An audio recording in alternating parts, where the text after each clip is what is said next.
Napatay ang 18 anyos nga estudyante matapos bumunggo ang ginadala sini nga motorsiklo sa ginasundan man nga motorsiklo sa barangay Kulasi, Ahoy, Iloilo, pasado las 7:25 sang aga, Miyerkules, Hulyo 29, 2026. Ang superpower sa Mighty C, lakas tensya, matalinaw, Mighty C.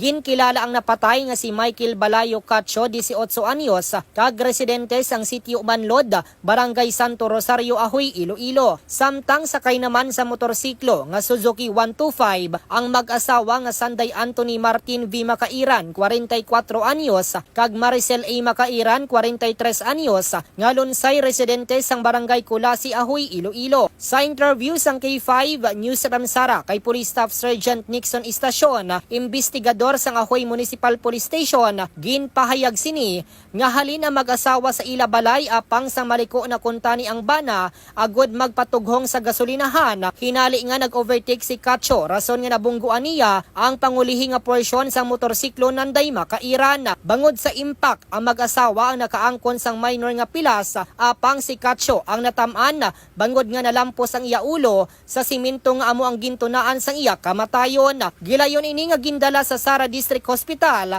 apang pag-abot gindeklarar nga dead on arrival pasado las 7:37 sang aga sa amuman nga adlaw sang attending physician. Sa pagpangusisa sang kapulisan, ginapahayag nga madasig ang pagpadalagan sang estudyante bangod padulong ini kuntani sa iya eskwelahan matapos nagtughong kag nagbalik liwat sa ila balay bangod may ginkuha. Sa karon, ang bangkay sini ang yara sa Crispolan Funeral Homes para sa nagakaigo nga disposisyon.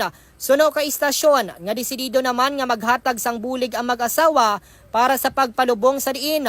Wala naman sang plano nga magpasaka sang kaso ang pamilya sang napatay batok sa ila. Balita nagikan sa Banwa sang Ahoy, ini si K5 Reggie Plazuela Limayo para sa kampiyon nga balita, serbisyo publiko kag kalingawan sa Quinto Distrito. K5 News FM. Ang D3 Bio, himo sang extra virgin coconut oil nga gin-updan sang vitamin D3. Sa D3 Bio, dasig ka mag-ayo.